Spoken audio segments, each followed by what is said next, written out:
فأعوذ بالله من الشيطان الرجيم بسم الله الرحمن الرحيم فمن كان يرجو لقاء ربه فليعمل عملا صالحا ولا يشرك بعبادة ربه أحدا.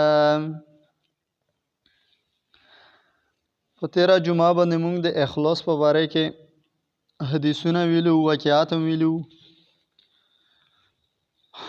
خلاصه دغه خبرو دا وه چې اسلام د مونږ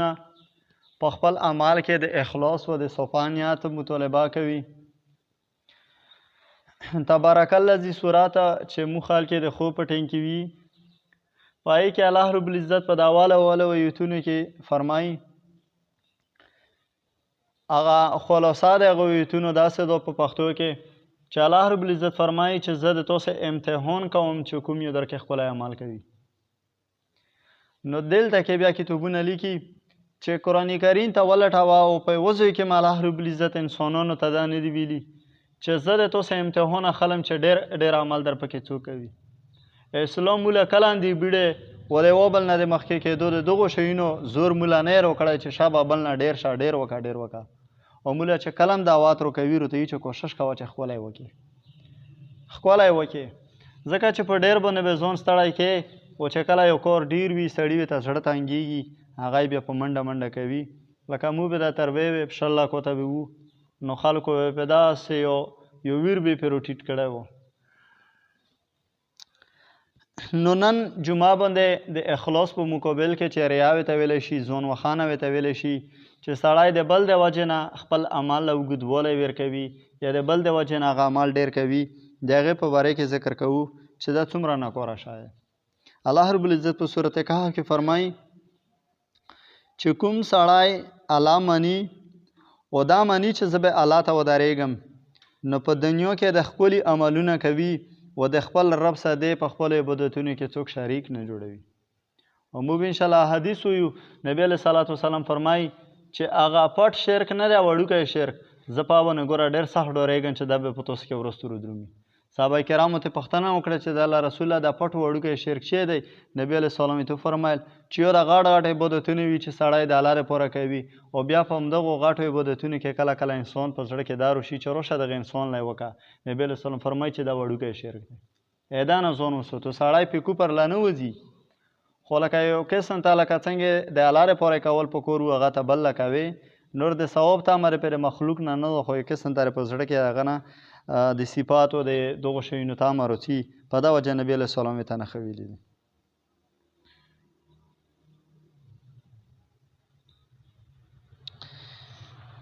په درشمه سپاره کې سورات په اخري لاسو سورتونو کې مو خلکو ته رایت الذي سورت وي. په دغه سورات کې الله رب العزت د بدعماله او د نښه خلکو صفاتونه ذکر کوي. ارایت الذي یکذب بالدین، دا کوم سړی چې دین نه مني دا ته پیژنې؟ نو الله رب العزت بیا د هغې نه پس علامې ذکر کوي چې که نه یې پیژنې زه یې درته صفاتونه وښوم، و دا صفات و دا علامه چې په کوم انسان کې وي دا ښه سړی نه دی.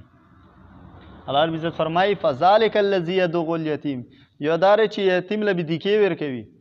و هغه د اختر نه چې څو ورځې مخکې کومه جمعه وه په باندې موږ دا ویلي وو چې که د مجاهدینو بچي یتیمانان دلته کې وي، یا مثلا هغه د بل یار دوست وي و هغه بس په حالاتو کې تللی وي د میونځه خو بچي یتیمان وي، نو دا د موږ داسې شول لکه وریارونه،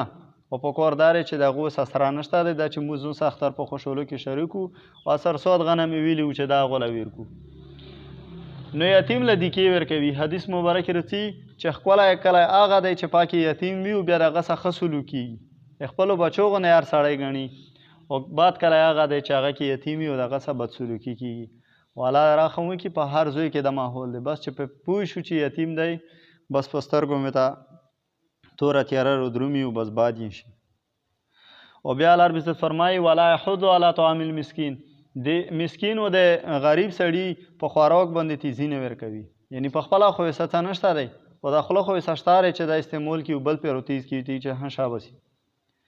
نو بیا الله رب عزت فرمایي فویل للمصلین الذین هم عن صلاتهم ساهون، کوم خال چې د لمانځه ته شپېخې کوي، الله رب عزت فرمایي چې دا خال غار کتابو دي، دا په لمانځه کې غفلات کوي. او بیا الله رب عزت فرمایي الذین هم یراؤون و یمنعون الماعون، یو دا دی چې معمولي شی منې کوي سړیتوب پکې نشته دی د کلي ګاونډ په اصولو باندې نه پوهېږي هر شي پرې جګړه او هر شی د خلکو نه یې سوروي و د ده چې لګي بیا د هر سړي نه غواړي او بل علما ذکر کوي الله عز فرمایي الذین هم یراؤون ځان وښوي ځان وارې ځان وښانې مقصد مو وویلو چې د خلکو دپاره یا عبادت کوي یا د خلکو د وجې اوږدوي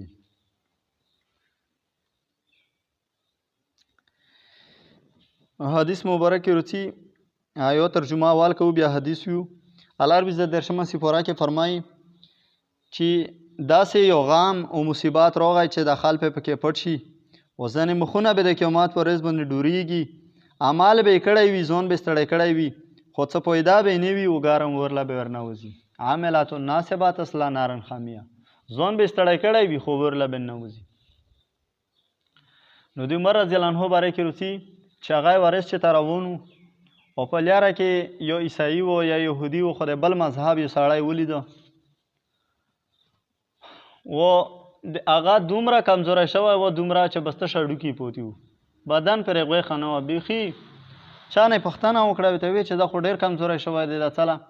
هغه ورته ویل چې دا په پلوني مذهب باندې دی او د خپل عبادتونه او دغه کوي بس د هغې له وجې کمزوری شوی دی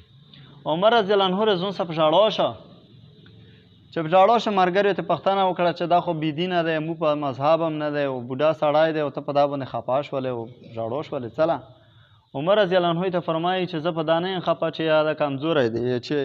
خو مولا د قرآن کریم د آیات رو په زړه شو چې عاملات ناصبه تصلی نارا حامیه ځان هسې ستړیوي او چې کله مړ شي دا به هغه جهنم له درومي مو یو استاد مخکې ګیر شوی و په حالاتو کې نو بیا چې کله راخلا شو مو هسې هغه علاقې مو چې شاکار به مو وهو بیا لوړلو دا د کوواټ صاحب د حدودو کې دلته کې یو بابا غوندې کېدی و د هغه چې کوم زورات یې جوړ کړی ډېر زیات غاړ ته یې و د خلکو ورتلل نو موږ چې په کومه لاره تېرېدو بس هغه ساسې څنډېله و ملګري وویل چې هسې هم بس اختر او دغه دینه چې ټوله دنیا ورڅورو څو سې به وروړو پې باندې ور واوښتو هلته کې چې کوم شعر کېده کوم بدعات کېدل و غوږونه لا به د ګوتې وړې وای بس ډېر بوره ماحول و ډېر زیات و هغه د مشرکانو او دغه کیسې به چې کولی شو هم په خپلو سترګو وکتل نو مو یو ملګری و هغه څپلې لګې یوه پوړۍ پاسې وښکلې نو چې کله یې پاسې وښکلې هغه کوم څوکیدار غوندې کې و بوډا غوندې سړی و راغی و مو ملګري یې څپلې په کوتک باندې ووهلې ورته ویلې چې دا بختور زوی دی ته په دغه ځای کې څپلې وښکلي سړی کوزي وبسي هغه ورته ویل چې څه مکه مدینه خو نه چې ویې چې بختور دی هغه ورته ویل چې څه لا نه یې دا زموږ دپاره هر څه دي ډېره په هغه ځای کې سچېړ شو بس کوم مزدوران و نور خلک چې وو هم د هغو نظري و هم راټول شول او موږ یې څو کسان وو و خبره ګرمه شوله بس مو ملګري پرې د دوه ایتونه ور په برش کړل بس دومه خبره یې تا نه کوله چې عاملات الناصبه تصلی نارا حامیه عاملات الناصبه تصلی نارا حامیه هسې ځان ستړی و چې مړه شو جهنم له بېڅو هسې ځان ستړی و هغو سم په کار شول بس بیا مو ملګري خبره چې خدای خیر کو څه طریقه تېر ووتو نو کله کله انسان داسې وکړي همو خلک وي چې اندو ستړی خدای ناروغه هغه په یو داسې شي پرې ځان ستړی کړي چې د هغې څه پیدا نه وي دا د ګندګۍ والا چې کوم ګونګاړ دی دا وي چې لوړ شي او ګندګۍ نه یوه ګلولسکه ځان له جوړه کړي ور خپل ذهن په مطابق دی وي چې دا خو مړه زه خپلې ښځې لاندې نستلی شم او ویلې چې روانه کړي وي هغه لنده وي او په لاره کې په هغې پرې لږې لږې شګې او لږې لږې خلي په پرې نښلي نو چې خپلې ښځې له رسوي سمه غټه شوي وي او چې کله یې ښځې په خوله باندې ورنباسي نو هغه ښځه وړه وي او د ګلولسکه غاټه وي وي چې بس هغه څنډېله کې وایي چې بله بیا دا نه وړوکې جوړوم چې لوړ شي بیا یې د هغې نه غاټه روانه کړي بس ټول عمر د هغه دا ډیوټي وي او دغه نه هېڅ هم د هغه ګلولسکو له جوړ نه کړي ځینې انسان د خپلې زندګۍ نه د خپلو عبادتونو نه د هغه د ګندګۍ د ګونګټ په شونته لګې وي ځان ستړیوي صبحوي کې بېګوي کې مشین په شونته خو هېڅ هم ته هغه جوړ نه کړي نو موږ کم از کم چې کوم فرضي عبادتونه کوو دا چې صرف د الله رب عزت د رضا دپاره وکړو د انسانانو نه په هغې باندې د هېڅ شي مطالبه هم ونه کړو بس د خلکو سره داسې وي هم نه چې خلک شته دی او که نه شته دی نبی علیه صلات وسلام حدیث مبارک دی چې نبی علیه السلام فرمایي چې زه په تاسې په اخري وخت کې د دغو دوو شیونو نه ډېر ډارېږم چې په تاسو کې به دا ډېر راشي یو دا دی چې زناګانې به په تاسو کې عام شي او په هغې باندې به مو انشاءالله چېرته خبره وکړو چې دا شی ډېر زیات شوی دی خو سند مو په پښتانو یې لوکوله دا شعر وخوته چې مو خلک هېوادونو په نوما باندې ډمون وي جړاګانو دا شیونه راولي و قسمه کورونه بیا د غوسه کېږي و دا چې لږ دی د سړک نه پې باندې ورکوز شي او بوړې لا لوړ شي او بیا داسې پېښور لا و حیدرآباد لا نو ښځې وي سوپارې ته وي چې ما له روپۍ راکړه او بس شپه به رسه تېره کړم نو زنو بیخي زیاته شوې ده و دویم نبي علیه سلام فرمایي چې هغه پټ خواهشات و هغه دی نبي علیه سلام فرمایي چې هغه ریا ده چې تو په زړه کې دا د باړوس غوندې کې وي چېرې د پلونی کس مې وکسي چې هاتې ته څوره کسي بس دلته کې دا شی ټوله خوند درکوي چې هم لږ نور هم زما ستړی که دا عبادت وګد که راته خپله کړه شوې که څه نبي علیه سلام فرمایي چې دا شی به در پکې ډېر زیات شي و د ابو هریره رضی الله عنه روایت یې اوږد حدیث دی نبي علیه صلات وسلام فرمایي چې د قیامت په ورځ باندې به درې قسمه خلک راوستلی شي نو حدیث مبارک یې داسې روڅي چې اول من تصغر به نار جهنم اول هغه خلک چې هغه به د قیامت په ورځ اعلی د جهنم ور به پرې راګرموي نو د جهنم ور هسې هم لګېدلی دی هغه ګرم دی هغه ګرمایش له ضرور نشته دی خو لکه موږ خلک د غټ غټ لرګي کېږدي و د هغې نه پاس پې باندې بیا وړوکي لرګي کېږدي و بیا پې باندې راوچ کاغذونه راوڅېڅوي په دغه طریقه باندې دغه خلک د درې قسمه خلک په نبي علیه سلام فرمایي چې د جهنم لا ټولو په اول سر کې ور وتوغوي او بیا به دا نور کوپې او بیا نبي علیه سلام فرمایي چې اول هغه سړی دی چې هغه علم کړی وي الله رب عزت به خپل مخې له ودروي وایي ته وبوي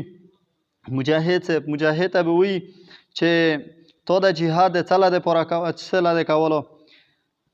نو مجاهد به یې ته وایي چې قاتلتو فیک حتی استشهدتو یا الله ری تو په لاره کې مې جهاد د دغه لپاره کولو چې زه شهید شم او که ومې ته هغه پیرې چې زه شهید شولم الله رب عزت به ته وفرمایي چې کذبته دروغ دی وویل تو خو د جهاد د دغه لپاره نه کولو چې زه شهید شم او تر زه دنه پې باندې خوشحال شم ها تو ویل حتی یقال لک الجری تو د دغه لپاره د جهاد کولو چې خال ته بهادر وي خال دې ته تکړه وي نومېرې یادوي وقت کیله و هغه نومېرې ته په دنیا کې واخیستلی شولې نبي علیه سلام فرمایي چې د هغې نه پاس پې الله رب عزت جهنم له ورهوتوغوي او دوام هغه سړی دی چې هغه علم کړی وي الله رب عزت پې ته پوښتنه وکړي چې علم دې څه له کړی و هغه به ورته وایي چې ما د دغه لپاره کړی و چې زه پې باندې تو وپېژنم د تو عبادتونه پې باندې وکړم الله به ورته وایي چې دروغ دې وویل تو د دغه لپاره دا علم کړی و چې خلکو ته تعلیم وي د تو عزت پې باندې وکړي او د هغې نه پاس پې دا سړی بیا جهنم له وتوغولی شي او دریم هغه سړی دی چې هغه به سخاوت کوله والله ته کله پوښتنه وکړي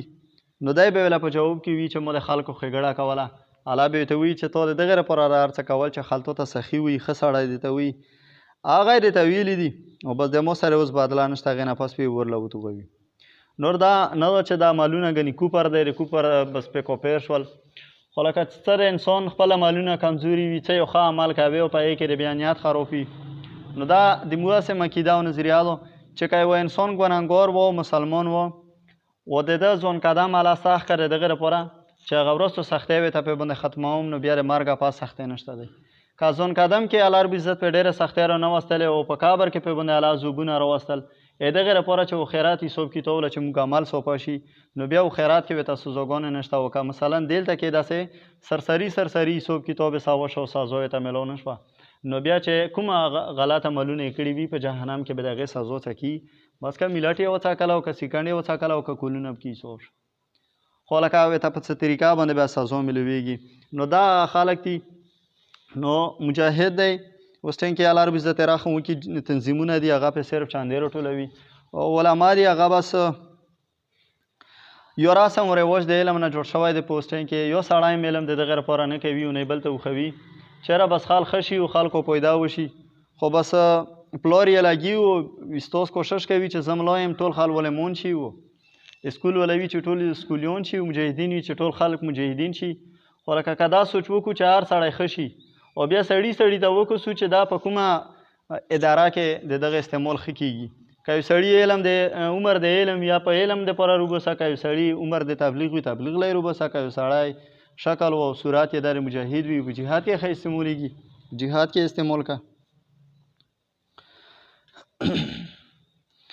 دا بل حدیث مبارک رڅي د فضایل اعمال کې ډېر زیات دی تبلیغ ولا ویمم چې ډېر خلک پیدا سوي چې هغه به د قیامت پر ورځ الله رب العزت بیل کړي دغو خلکو نه او ورته وبه وي چې تاسو د چا لپاره عمل کړی و لوړ شو د هغو نه خپلې بدلې وغواړو یا ما لپاره هم کړی نه و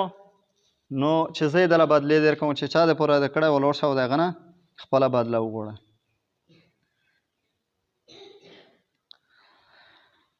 حدیث مبارک داسې روتی چې کوم انسان ریاکار وي ښه عمل د خلکو دپاره صرف کوي چې هغه مې وکسي او صفات مې وکړي. الله رب العزت وي چې هغه فرشتو ته پښتونکي وي چې انظروا الی عبدي کیف یستهزئ بی. مو دغه بنده له کسو ښه ده په مو پرې څنګه ټوکې مسخرې کوي. یعنی په باندې مطلب دارو کوي چې زه د طور پورې عمل کوم په حقیقت کې دا عمل د بل انسان دپاره کوي. الله رب العزت فرمایي چې د په مو پرې ټوکې کوي. یو ټوکې په مو پرې کوي. او حدیث مبارک داسې مې سره چې دا ټوکو پرې حدیث راپوزه شه چې کله یو انسان د خلکو په مخ کې یوه ګناه نه کوي او بیل وي کله بیا یوه ګناه کوي نو چې الله رب العزت دغه انسان ته وایي چې کوم خال ته کسي یا کوم مخلوق ته یا څوک ته کسي که نه په هغو کې د ټولو نه سپک درته زه لیده شم چې د بل هېچا په مخ کې دا ګناه نه کوله و چې کله بیل شولی وویل چې خلق مې نه کسي که الله مې کسي و که نه و ته یې اوس کوې الله رب العزت ته فرمایي چې ته په مو پرې ټوکې کوې. خو کاردار یې چې خلکو خبرې دې پرېښې وای او صرف مو د وجې دی هغه لات کور پرېښی وای. و د علي رضی الله عنه خبره مو په تېره جمعه باندې کړې وه خو د دغې یوې خبرې پکې لږ غوندې تفصیل کوو چې علي رضی الله عنه ویل چې کوم سړی هغه بیل وي نو بیا سس وي په عبادتونو کې چې کله خلق وي بیا پکې جذبه وي یا کار کوي چې کله صفات وشي بیا کار کوي که مثلا د هغه بدي بیان شولی یا چا صفات ونه که عمل پرېږدي نو د مو په خلکو کې دا قانونو ترتیب دی. که کله د توی صوتي مثالانه ورغلي که کله خلکو صفات کولو هغه بیا د دین په هره شعبه کې ځان استعمالوي او کوشش کوي. خو که چېرته د ملا ساینس ذاتیات راغلل د ملا ته جومات پرېښوي. که چېرته جمعې په لمانځه کې داسې خبره وکړله چې یاره دله یو قسم ته پکې اشاره وه یا مثلا ده سم لګېدل هغه به یې نیت لوي جومات هغه به ته پرېږدي. دا نبي علیه صلات وسلام د منافقانو صفات وښولی دی. د ابی ابن سلول باره کې روتي چې کله د احد جګړه کېدله نو د احد جنګ داسې را برابر شوی و چې کوپیر د هغه مخه راتلل. نبي علیه صلات وسلام ملګریو سره مشوره وکړه چېرې په مکه کې مدینه کې ورته ننه کینو مدینې دفاع کوو که نه مو یې له بهر ویروځو. نو ځینې مجاهدین داسې وو چې هغو نوي نوي مسلمان شوي وو او یو کال دوه مخکې د بدر جګړه تېره وه پکې شریک شوي وو نه نو هغو ارمان دا وه چې به د جګړه وشي او مونږ کفر وویژنو. نو هغو دا ویل چې یاره بهر وځو. نبي علیه السلام خپله مشوره دا وه چې یاره بس دلته کې به شو که هغو خامخوا راغلل بس دلته کې به په څه طریقه جګړه وکړو که رانغلل بس هسې به همسې نه ووتلي. اور منافقانو مشر و عبدالله ابن ابی ابن سلول دغه خپله مشوره دا وه چې یاره بس په مدینه کې ښه وي بهر نه وځو. خو نبي علیه صلات وسلام ملګریو مجبوره کړه ورته یې ویلې چې نه بهر وځو. نبي علیه السلام ورته وویل چې ښه زه صحیح ده که الا ننوته و د جنګ چې د تیوري کوم سمونونه و غیر برابر کړل هغه جمعې وغوښتلې. نبي علیه السلام چې کله ننوته و هلته کې د خپل تیاری کوه دلته کې څه ملګري په خپله کې خبرو شول او یوه بل ته یې ساده وویل چې کسه د نبي علیه السلام خوښه نه وه او مو مجبوره کړه مو له داسې نه وکول پکار. مشوره یې ټوله بدله شوه چې بس نبي علیه السلام ته به ووایي چې تا څنګه خوښه وي. نبي علیه صلات وسلام چې کله ووته او ملګریو یې ته دا وویل چې ها بس که بهر تګ و ننه تګ اره تو بس خوښه ده که اوبه وځې او که نه وځې. نبي علیه السلام ته فرمایل چې بس اوس مو ویلي دي چې بهر وځو بس وځو اوس ته یې رای مو کړی دی رسو چې وځو. نو روان شول زر مجاهدین زر کسان چې کله څه نه څه مزال یې وکړ هغه احد له په رسېدو باندې وو نو ابی ابن سلول په دا لاره کې خفا شو او ویل یې چې یاره د کشرانو صحابه کرامو ویله مشورې ورکولې د هغو ویله ایمان نه لرې کلي نه رووته او ما ویله مشوره ورکوله چې بهر نه وځو نه وځو مو مشران خلک یو او مو مشوره یې ونه منله. خفا شول او خپل ملګري وي سعود درې سوه ټول ته راستانه کړه. نو احد جګړې له زر کسان تلي وو خو په هغې کې بیا هغه 300 کسان ته جګړې نه راستانه شوي وو. نبي علیه صلات وسلام هغه جګړه وکړله په هغې کې اویا صحابه کرام شهیدان شول. حمزه رضی الله عنه پکې وو اویا صحابه کرام پکې زخمیان شوي وو خو هغه جګړه بیا صحابه کرامو وګټله. بیا چې کله جګړه ختم شوه روانې جمعې له نبي علیه صلات وسلام خطبه ویله نو دای په دا میونځ کې روچا اچوی چې الله رسوله که د تو اجازات وي زه یوه خبره لږه کوم. نو نبي علیه السلام ورته وویل چې ښه څه وایه. نو دا ابی ابن سلول ورته وي خلکو له بیانې شروع کړه چې یاره دا د الله پیغمبر دی چې موږ د ده خبره نه منو نو بیا به د چا منو. نو قسم ته ځان یې وښولو چې ګنې زه د ده سره جوړ یم نو عیسی یې نږدې ملګری و د لمنې نه یا جمعې نه یې سره ونیوه وجه کولی چې کېنوې ته ویلې چې په تېره جمعه دې چې کوله اوس څه شی کوې تېره جمعه د جاګاړې نه میدان نه رستون شولې او بس ویې چې یاره دا د الله پیغمبر دی موږ منو خو پښتون کې به یې منلی وای سړی دی خفه شه چې مو ته داسې څه ویل د جومات نه ووتلو بیا به جومات له نه راتلو نو دا د منافقانو صفات چې د سړي سره ذاتیات راغلل په مو کې یو داسې صفات دی چې د غیر وجې نه په مفصل لمونځ نه کېږي بیا د هر سړي حق کېږي چې ورپسې نه کېږي بلکې د محلې حق کېږي چې ورته وایي چې درومه ته پسې چې مول لمونځ نه کېږي څه لی درپسې کوو خو یو ویلې سړي سره پولې پټي مساله راغله زوتیات زوتي مساله د ورسره راغله بایی که هغه زوتی مساله کې دی هره خبره کې علم روبوسي که نه شو بیا د تو دغه د علم اختلاف شو بس ځان له خبره ده خو که زوتی مساله وي د کلي مساله وي د بل ټیم مساله وي و هغه ته بیا ورته په علم پرې نو دا غلطه خبره ده چې کومه خبره راغله ته خپل دلایل بیا به خپل دلایل وي پولې پټي خبره راغله ته خپل دلایل او مشرانو دلایل ثابته وه چې پلوني مشر داسې ویل او پلوني داسې ویل چې جرګوي کومه خبره یې به خپله وي بس که املا وی د نوی ګټله بس د نوی ګټله او که املا وی ته ورې ګټله ورې ګټله خو د علم او د دغو شیانو سره ډېر دغه نه سوتي موږ په د جومات کې داسې شوي دي چې یو کال ما د اراپات رژه نه ونیولې او بیا یو ملګری و هغه مونه په دا خفه و ډېر وخته موسه ګڼېده نه جا ملا به نه راتلو ویلې چې یاره دا ملان دی او دا اراپات رژه نه نیسي که نه اوس د دومره مساله نه وه اراپات رژه په سنت طریقه و که ودې نیوه کندې نبي علیه السلام داسې لازمه کړې نه ځینې مسالې وي هغه حالاتو ته کتل پکار وي سفیان ثوری رحمه الله باره کې روځي چې هغه وي چې د دنیا په مخه د ما د هر قسم خلکو سره مقابله وکړه او هغو نه مو مقابله وګټله خو د خپل زړه مې دی او د خپل نیت مې دی د دغه سره مې تل مقابله وي تل مې ورسره جګړه وي کله یې د الله رب عزت په مخ باندې رړوم کله ورنه ویره منډې وهي کله دې منډې وهي دا شونته دا زموږ نفسونه دي چې دا مو جوړ کړو صرف د دغه لپاره چې د الله رب العزت د رضا لپاره هر نه کله رکعت وکړي د دغه ریا علاج به مو په کومه طریقه کوو یعنی چې یو سړی دی هغه وي چې زه کوم یو عمل کوم هغه صرف د الله رب العزت د رضا لپاره وکړم نو د هغې لپاره یو څو علاجونه یې پکار دی چې سړی هغه زده کړي یو دا دی چې سړي سره لږ علم او معلومات وي یو سړي دا ذهن جوړ شي د قرآن او د حدیثو په رڼا کې چې د دغه عمل د ښه عمل ثواب به مولا الله رب عزت راکوي انسان هېڅ هم نشي کولی نو بیا انسان په عملونو کې اخلاص پیدویږي او خلکو ته یې بیا نه وښوي دوان دا دی چې کوم انسان د غټو منصبونو خواهشمند وي او وي چې هره ماته هر ځای کې مشرانه ملویږي نو بیا به دا شی د هغه څه کېږي چې وي به چې هر ځای کې زه مخکې شم هر ځای کې د مو صفات وشي نو که بیا چې تا پیسې لګول وي دی به کوشش کوي چې خیر ویې لګوه خو چې صرف صفات یې وشي که خبرې کول وي دی به کې داسې خبرې کوي چې خلک جوړوي هم دغې له چې مو صفات وکړي چې والا چې ښې خبرې وکړلې دغه شي لالچ به د خلکو نه کوي او درېیم وي چې د خلکو په لاس کې څه دي د هغې تامه د خلکو نه مه کوه دا یو حدیث مبارک یې نو نبي علیه صلات وسلام علماو ته وي چې علماو که تاسې دا غواړو چې خلک د مو عزت شروع کړي که نه خلکو نه دنیا ما غواړو خلکو نه دنیا تامه و لالچ ما کوو و دا لیکي وي چې بیا کله مالداره خلک د دینداره لروڅي که نه نو بیا به د دینداره مالداره خلکو عزت زیات وي او که کله دینداره خلک مالداره خلکو په دروازو حجرو کې ډېر لیدلی شول نو بیا به د دغو مالداره خلکو عزت زیات وي او دغه ملان به بیا سپک وي نن چې موږ اکثر وکړو نو الله رب عزت رحم وکړي د مالداره خلکو حجره کې همیشه لپاره ملان نوس وي چاندار وکړو سرسار وکړو زکات وکړو بس ورخړه وي هم دغې لپاره چې رمبوله پیسې وکړي په دا وجه باندې د علماو هغه عزت هم د خلکو په مخ کې نشته دی و حقا درې نشته دی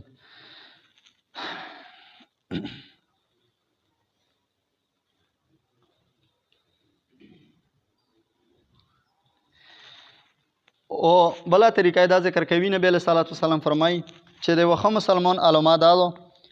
من حسن اسلام المرء ترکه ما لا یغنیه چې انسان هغه کار پرېږدي په کار کې سره کار هم لري چې انسان له څه پیدا نه وي چې چېرته نه کار هلته څه کار نو انسان چې دا ذهن جوړ کړي چې یاره زه دا کار کوم که خل د مو صفات وکړي مور خلکو څه کار څه دی چې لکه خل د مخو مخو صفات کوي مولا څه پیدا ده چې دا سوچ ته کله جوړ شي نو بیا به انسان هر غټ وړوکی عمل د صرف د الله رب عزت د رضا لپاره کوي مو په تېره جمعه باندې ویلي وقایة الانسان من الجن و شیطان عبدالسلام بلی د رب عالم د هغه په دا کې لیکلي دي چې انسان که ښه کار کوي صرف د الله رب عزت د رضا دپاره دی کوي که د خلکو په ذهن کې څه روڅي دی تو په زړه کې څه روڅي چې یاره خال پې څه وي خال ته چې څه وي یې وي خال ته خپل کار دی تو ته تور زړه پاته رو چې زه د الله د رضا دپاره کوم خلکو خطر ما کوه او چې کوم یو غلط کارن دی چې تو ته پته ولګېده چې غلط دی نو بس بیا یې پرېږده مو ډېر خال بیا غلط کار په دا وجه نشو پرېښوی چې یاره خال پې وي چې بس اوس ما علاج ویله راغی چې ته مړی وشه چې ته غټه حادثه را باندې راغله و د هغې نه پس مو ښه شو نو بیا به په زړه کې راته دا وي چې یاره خال پې وي چې مړی وشولو پلونۍ حادثه پې باندې راغله د هغې څخه ښه کني دا چېرته زویله راتلو نو موږ د هغې د وجې نه هغه غلط کورونه نه پرېږدو موږ یو ملګری و هغه صوبې کې مدرسې په دور کې اکسیډنټ یې کړی و بیا څټی هسپتال کې و چې کله ښه شو موږ لیاره باندې بیا تللو نو بیا به په هغه لیاره باندې یاد ایستلو بیا وارز موږ ته وویل چې که څه مخکې لوېدلی وی بیا به ولوېږې بل څوک پې وهې و لږ په مازه درومه ویلې چې خلو چې مو ته هم زړه دا وي چې په مازه درومه خو چې اوس په مازه درومه مر سړی به رپسي چې کسې وتي ووته په دغه کې ماسکي و اکسیډنټ څه ته ووتله مو ډېر خال غلط کورونه بیا په دا وجه نه پرېږدي چې موږ ځان ته دا خپل یو چې خال پې وي چې بس دغه نه ده ووتله صرف د الله رب عزت د رضا لپاره ښه کوه او غلط پرېږده الله رب عزت په عمل کول توفیق ورنصیب کړي